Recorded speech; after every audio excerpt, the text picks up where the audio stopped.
Você já entrou em um ambiente e sentiu que algo estava errado, sem conseguir explicar exatamente o que? Não houve briga, não houve discussão, ninguém disse nada diretamente para você, mas havia uma frieza no ar. Olhares que desviavam uma fração de segundo antes do tempo certo. Risadas que paravam quando você chegava perto. Conversas que mudavam de assunto logo que você abria a boca. E você foi para casa naquela noite repassando tudo na cabeça, tentando encontrar o erro. O que eu disse de errado? O que eu fiz? Tem alguma coisa errada comigo? Mas aqui está a verdade que ninguém te conta. Provavelmente você não fez nada de errado. Na verdade, e isso vai parecer estranho a princípio, quanto mais você cresce, quanto mais honesto você se torna, quanto mais autêntico você é, mais certas pessoas vão te ressentir. Em silêncio, com um sorriso no rosto. Não porque você seja arrogante, não porque você seja difícil, mas porque a sua simples presença faz algo dentro delas que elas não conseguem controlar e não querem encarar. Existe um mecanismo psicológico profundo que opera nas sombras de praticamente todos os relacionamentos humanos. Um mecanismo que faz com que, quanto mais você evolui, mais você se torna uma ameaça silenciosa para as pessoas ao seu redor, mesmo para aquelas que dizem te amar. E entender esse mecanismo não vai apenas explicar por que certas relações esfriaram. Vai mudar completamente a forma como você interpreta rejeição, hostilidade e exclusão social pelo resto da sua vida. Prepare-se, porque o que você vai ouvir nos próximos minutos provavelmente vai reorganizar muita coisa dentro de você. Vamos começar com uma pergunta simples. Por que as pessoas odeiam umas às outras? A resposta óbvia é porque alguém fez algo errado, traiu, mentiu, magoou. Existe uma causa visível, um efeito claro. O ódio tem um endereço. Mas essa resposta, por mais lógica que pareça, descreve apenas uma fração minúscula do ódio que realmente existe no mundo. A maior parte do ressentimento humano, o tipo silencioso, o tipo que não se declara, o tipo que opera por baixo de sorrisos educados e parabéns em redes sociais, não tem uma causa visível. Ele não nasceu de uma traição. Ele nasceu de algo muito mais perturbador. Ele nasceu da sua existência. Mais especificamente, nasceu do que a sua existência faz a pessoa se sentir em relação a ela mesma. Pense nisso por um momento. Você já sentiu um desconforto inexplicável perto de alguém que claramente tinha a vida mais organizada que a sua? Não foi inveja declarada, foi algo mais sutil, uma espécie de peso que você não pediu para carregar quando estava perto daquela pessoa. Isso não é fraqueza de caráter. Isso é psicologia humana funcionando exatamente como foi programada para funcionar. Cada ser humano vivo carrega dentro de si algo que a psicologia chama de sombra, a coleção de tudo que você rejeitou sobre si mesmo, tudo que você enterrou, suprimiu, fingiu que não existia para poder funcionar em sociedade. A raiva que você aprendeu que era perigoso expressar. A inveja que parecia indigna demais para admitir. O medo de ser medíocre que você cobriu com camadas de performance.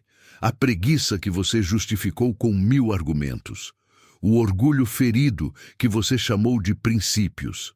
Tudo isso está lá, comprimido, escondido, mas completamente vivo. E aqui está o problema. A sombra não desaparece porque você a ignora.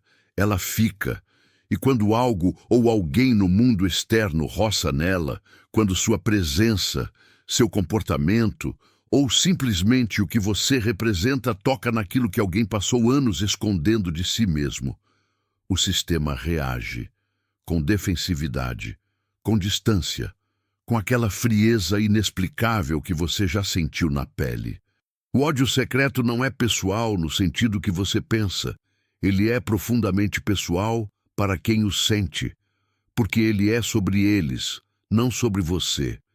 Existe uma palavra em psicologia que descreve com precisão cirúrgica O que acontece quando alguém começa a te tratar com hostilidade, sem razão aparente? Projeção. A projeção é o mecanismo pelo qual uma pessoa, ao invés de confrontar um desconforto interno, atribui esse desconforto a uma fonte externa. Em vez de perguntar por que essa pessoa me incomoda e o que isso diz sobre mim, a mente encontra uma saída mais fácil. Ela inventa um problema com você. De repente, você não é alguém que cresceu. Você é arrogante. Você não é alguém que aprendeu a se respeitar. Você é frio. Você não é alguém que parou de se encaixar em papéis que nunca foram seus. Você mudou, e mudou para pior. Essas acusações não têm nada a ver com você. São a sombra de outra pessoa procurando um lugar para pousar. Mas o que torna isso especialmente confuso é que a projeção é convincente. Ela vem com exemplos. Ela vem com testemunhas. Ela vem com um tom de certeza que faz você duvidar de si mesmo. E quando você começa a duvidar de si mesmo, começa a tentar se encaixar de volta, a suavizar as arestas, a performar as reações esperadas, a se diminuir para que o outro se sinta maior. E isso funciona. Por um tempo. O ambiente fica mais confortável, as tensões diminuem e você se convence de que era isso que precisava fazer. Mas a que custo? O custo é que você parou de ser você para que outra pessoa pudesse continuar evitando ser ela mesma. Isso é o que a projeção faz quando você não entende o que está acontecendo. Ela usa a sua necessidade de pertencimento como ferramenta para te controlar. Mas quando você entende o mecanismo, quando você consegue ver a projeção pelo que ela é, acontece algo extraordinário. O poder dela sobre você desaparece. Não imediatamente, não sem dor, mas definitivamente. Porque você para de interpretar a reação do outro como feedback sobre quem você é. E começa a ver como informação sobre o que o outro está evitando encarar. Agora vamos ser específicos, porque esse mecanismo não aparece de forma abstrata. Ele aparece em situações muito concretas, muito cotidianas, que você provavelmente já viveu sem ter as palavras certas para descrever. Gatilho 1. Você se tornou o espelho do que eles evitam. Imagine que você decidiu mudar alguma coisa na sua vida. Pode ser a alimentação, as finanças, o modo como você reage emocionalmente, os hábitos que você tem antes de dormir. Você não está pregando para ninguém. Você não está postando frases motivacionais a cada hora. Você está simplesmente vivendo de forma diferente. E aí algo começa a acontecer nas suas relações mais próximas. Os comentários ficam levemente mais afiados. As piadas ganham uma pontada que não tinham antes. Você está muito certinho ultimamente. Nossa, ficou sério demais. Mudou, né? Nem parece você. Nada disso é direto, tudo tem negação plausível. Mas o padrão é inconfundível. O que está acontecendo é que a sua mudança criou involuntariamente um espelho. A sua disciplina reflete a avoidance deles. A sua consistência reflete as desculpas deles. Você não colocou esse espelho ali de propósito, mas ele está lá. E algumas pessoas simplesmente não conseguem tolerar o que veem nele. Então, o alvo do desconforto delas muda. Em vez de olharem para si mesmas, elas olham para você e começam a trabalhar sutilmente para que você pare de ser o que você está se tornando. Gatilho 2. Você representa o que eles desistiram. O ressentimento humano quase universalmente sobe, não desce. As pessoas raramente ressentem quem está pior do que elas. O ressentimento vai em direção a quem representa algo que a pessoa sabe, em algum nível, que poderia ter feito ou se tornado. O colega que terminou o que começou. O amigo que saiu do relacionamento que estava destruindo a saúde dele. O familiar que voltou a estudar com 40 anos. A pessoa que parou de se contentar com o mínimo. Essas pessoas não estão atacando ninguém, mas a existência delas é uma espécie de acusação silenciosa contra as escolhas de quem está ao redor. Não deliberada, não intencional, mas real. Quando você representa uma possibilidade que alguém silenciosamente abandonou, você se torna inconveniente. Desvalorizá-lo, descrevê-lo como sortudo, arrogante, desconectado da realidade, é a forma mais fácil de fazer o desconforto parar. Porque se você só chegou onde chegou por sorte, então a falha deles não é realmente deles. É das circunstâncias. E as circunstâncias deles foram simplesmente diferentes das suas. Esse é o mecanismo. Simples, automático e devastadoramente eficaz. Gatilho 3. Você parou de precisar da aprovação deles. Este é o gatilho mais sutil e, por isso, o mais mal compreendido. A maioria das relações sociais, por mais que a gente não goste de admitir, é mantida parcialmente por dependência mútua. Uma pessoa precisa de validação, outra precisa se sentir necessária, alguém fornece trabalho emocional, alguém fornece status. O sistema funciona enquanto todo mundo joga o papel esperado. Quando você começa a se tornar psicologicamente independente, quando você para de correr atrás de aprovação, para de se justificar excessivamente, para de calibrar cada comportamento em função do que os outros vão achar, algo acontece nas pessoas ao seu redor. A alavanca desaparece. Os mecanismos emocionais usuais param de funcionar. E isso não é pequena coisa.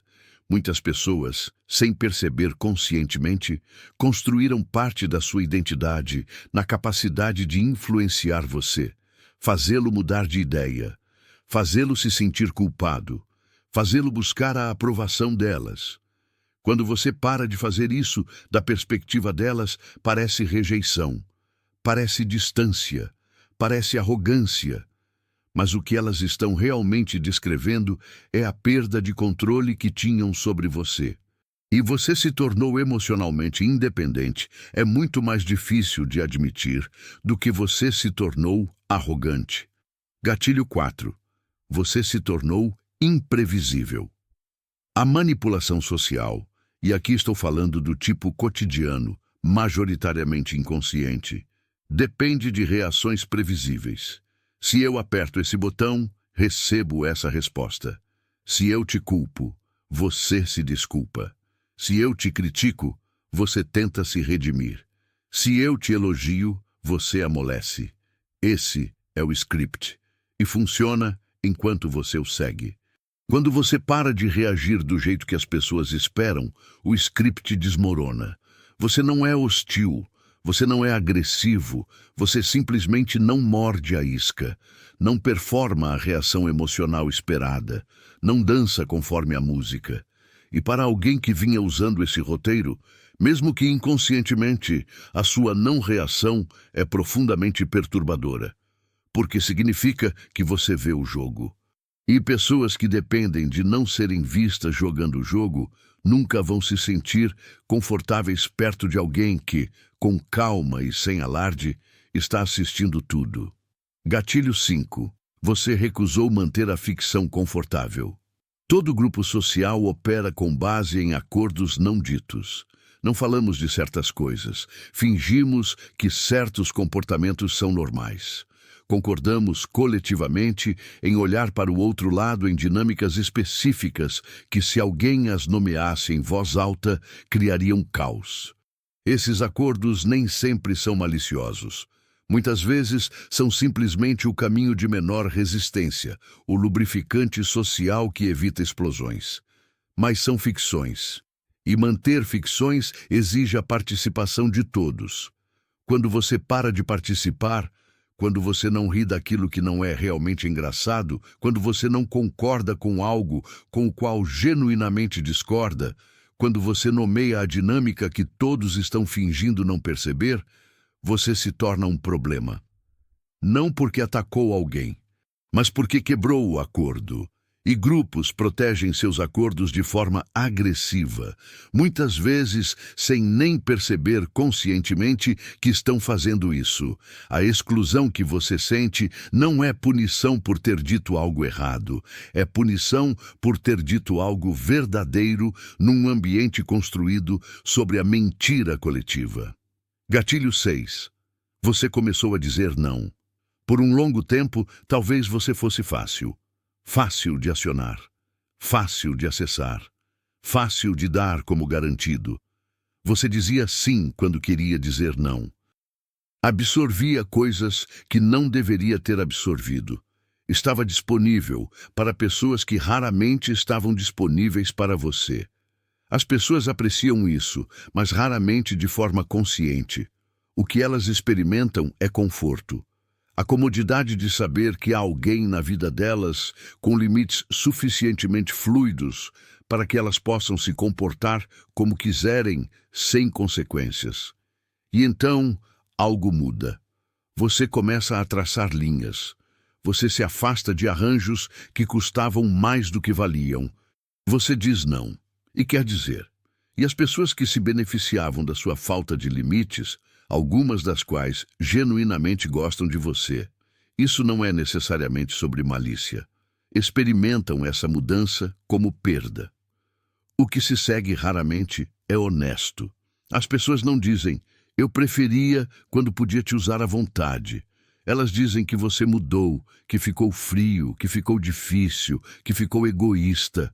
Mas o que elas estão realmente descrevendo é o fim de um desequilíbrio confortável. O fim de um acordo que nunca precisaram negociar porque você nunca cobrou. Gatilho 7. Você está avançando e o gap está aparecendo. Este é provavelmente o mais difícil de navegar, porque toca em pessoas que você genuinamente ama. Quando você muda de verdade, não superficialmente, mas na forma como você vê o mundo, no que você está disposto a aceitar, no que você está construindo, você cria distância de pessoas que estão paradas. Não porque você esteja tentando deixá-las para trás.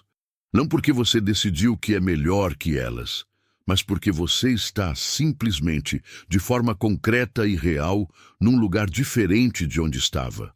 As pessoas que não se moveram sentem esse gap. E a pergunta que o gap faz, silenciosamente, sem parar, é: por quê? Por que eu ainda estou no mesmo lugar? Essa é uma pergunta muito desconfortável para responder honestamente. Então, a mente deflecte, transforma a pergunta em julgamento e transforma o julgamento para fora. O seu crescimento se torna prova de que você se acha especial. As suas mudanças se tornam evidência de deslealdade. As suas novas prioridades se tornam uma rejeição implícita das antigas e, por extensão, das pessoas que ainda as têm. Você não fez nada disso de propósito, mas a reação delas não é realmente sobre você. É sobre o que o seu progresso as obriga a sentir sobre a própria estagnação. E sentir isso é muito, muito difícil. Dê um passo atrás e olhe para esses 7 gatilhos juntos. O que eles têm em comum? Em todos os casos, o ressentimento que você está experimentando não é uma resposta ao que você fez. É uma resposta à pressão psicológica que a sua presença cria. Você não está causando isso por fazer algo errado. Você está causando isso por fazer algo certo, por se tornar mais honesto, mais consciente, mais independente, mais você mesmo. Num mundo onde a maioria das pessoas trabalha muito duro para evitar exatamente esse processo nas próprias vidas. Existe um conceito em psicologia que descreve esse processo: individuação. É o caminho de se tornar inteiro, de integrar as partes de si mesmo que você preferiu esconder, de largar as máscaras que não servem mais, de se mover em direção a uma versão autêntica de si mesmo, ao invés de uma versão herdada.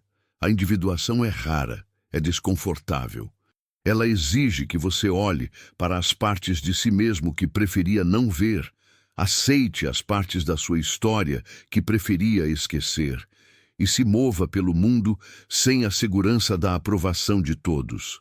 Mas quando alguém está fazendo isso de verdade, não performando para pontos sociais, mas genuinamente fazendo, cria um tipo específico de perturbação nas pessoas ao redor. Porque pessoas que estão se individualizando são impossíveis de controlar completamente.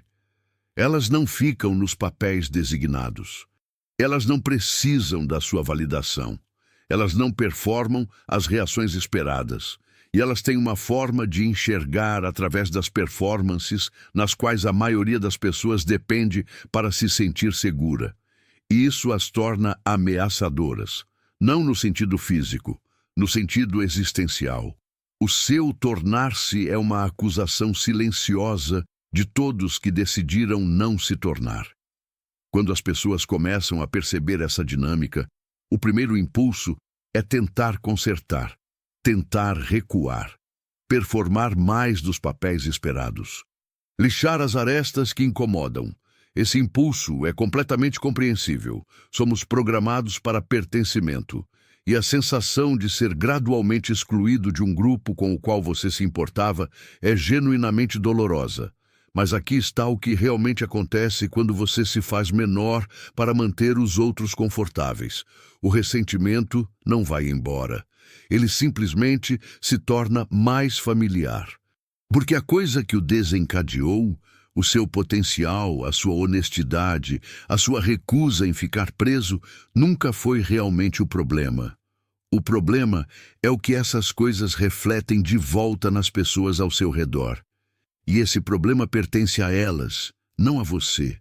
Quando você encolhe para agradar, você não resolve o problema delas. Você apenas se sacrifica por ele. E com o tempo, algo pior acontece. Você começa a esquecer quem era antes de começar a encolher. Os reflexos se tornam hábitos. Os hábitos se tornam identidade. E um dia, você se olha no espelho e não reconhece completamente a pessoa que está olhando de volta. Esse é o custo real de viver para o conforto de quem não está disposto a crescer. Entender tudo isso não apaga a dor automaticamente. Reconhecer que a hostilidade de alguém tem raiz na sombra dele não faz a hostilidade desaparecer, mas muda completamente o que você faz com ela. A primeira coisa que muda é a interpretação. Você para de transformar cada reação negativa em feedback sobre quem você é. Algumas reações merecem atenção. Quando alguém que genuinamente se importa com você diz com cuidado que você tem estado distante, isso merece ser ouvido com seriedade.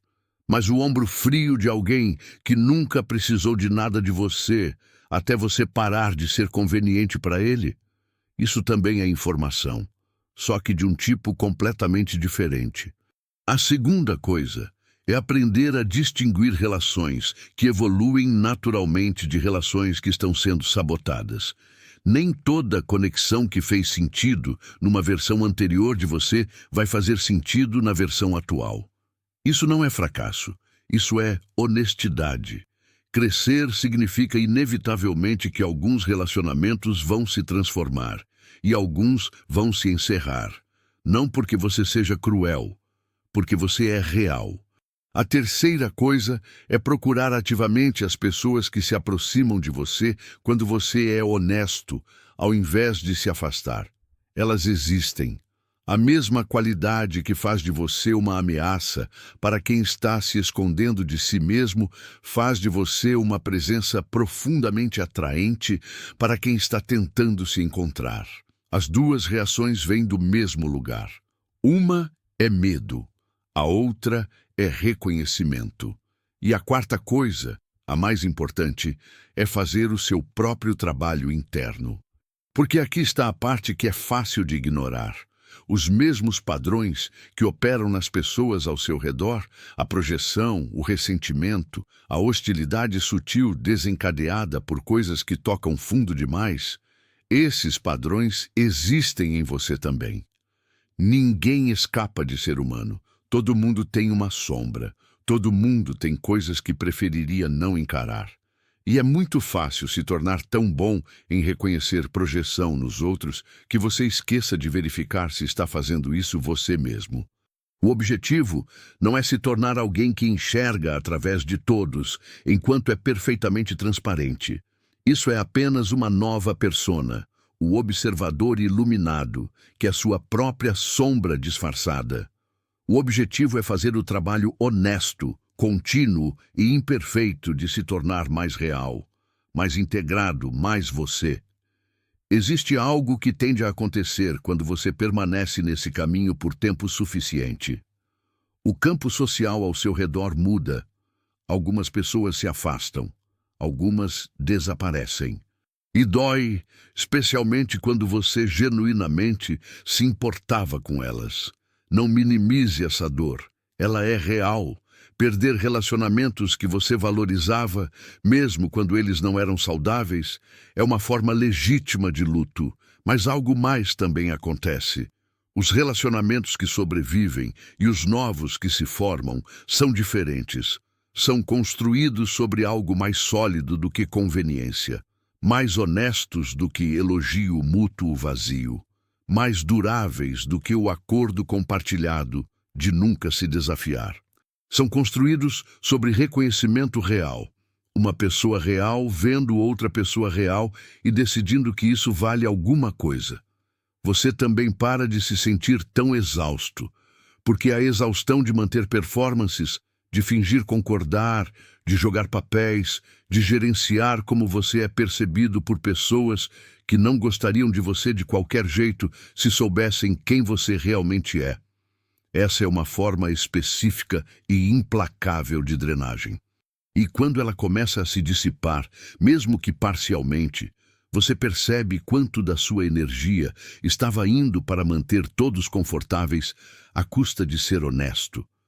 É uma quantidade chocante, muito maior do que você imagina enquanto ainda está no meio disso. Vamos falar sobre algo que raramente é dito com essa clareza. Ser odiado secretamente por certas pessoas não é um sinal de que você está fazendo algo errado. Em muitos casos, não em todos, mas em muitos, é um sinal de que você está fazendo algo muito certo. Não no sentido de que você deveria se orgulhar do ódio dos outros ou usá-lo como prova da sua superioridade. Isso seria trocar uma armadilha por outra. Mas no sentido de que quando você começa a viver de forma mais autêntica, mais coerente com quem você realmente é, você inevitavelmente vai incomodar as pessoas que construíram a identidade delas em torno de não fazer isso. Sua integridade incomoda quem troca integridade por conveniência. Sua honestidade incomoda quem prefere a ficção confortável. Seus limites incomodam quem não aprendeu a ter nenhum. Seu crescimento incomoda quem escolheu a estagnação. Não porque você seja melhor que essas pessoas. Você não é. Você tem suas próprias sombras, suas próprias zonas de evitação, seus próprios pontos cegos. Mas porque você escolheu, em algum ponto, parar de fingir.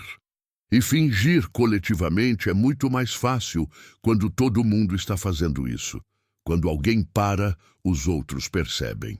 Voltemos àquela cena do começo. Você está numa sala cheia de pessoas que conhece há anos. Algo está errado, mas você não consegue nomear. Você vai para casa e passa horas repassando tudo, tentando encontrar o erro. Agora, você tem um vocabulário diferente para o que aconteceu. Você tem a palavra sombra para descrever o que foi tocado nessas pessoas pela sua presença. Você tem a palavra projeção para descrever por que o desconforto delas aterrissou em você. Você tem a palavra individuação para descrever o processo que você está vivendo e que as torna incapazes de ficar completamente à vontade com quem você está se tornando. Mas mais do que vocabulário, você tem uma perspectiva. A frieza que você sentiu não foi sobre o que você disse, foi sobre o que você é e o que a sua existência pede que outras pessoas sintam sobre si mesmas. Você não pode resolver isso sendo menos você mesmo. Você já tentou isso antes, de alguma forma. Todos nós tentamos. E nunca funciona realmente. Porque o problema não era você. Era o espelho que você representa sem querer. O que você pode fazer é continuar.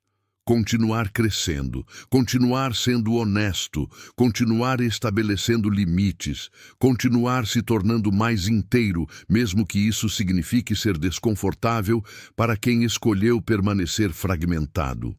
Continuar sabendo que as relações que sobreviverem ao processo vão ser construídas sobre algo que a maioria das pessoas nunca encontra: verdade real entre pessoas reais. E esse tipo de conexão vale infinitamente mais do que a aprovação de pessoas que só te queriam enquanto você servia de espelho conveniente para a versão delas que preferiam acreditar ser. O ódio secreto delas, no final, é uma das informações mais valiosas que você pode ter. Não sobre quem você é, sobre quem você está se tornando.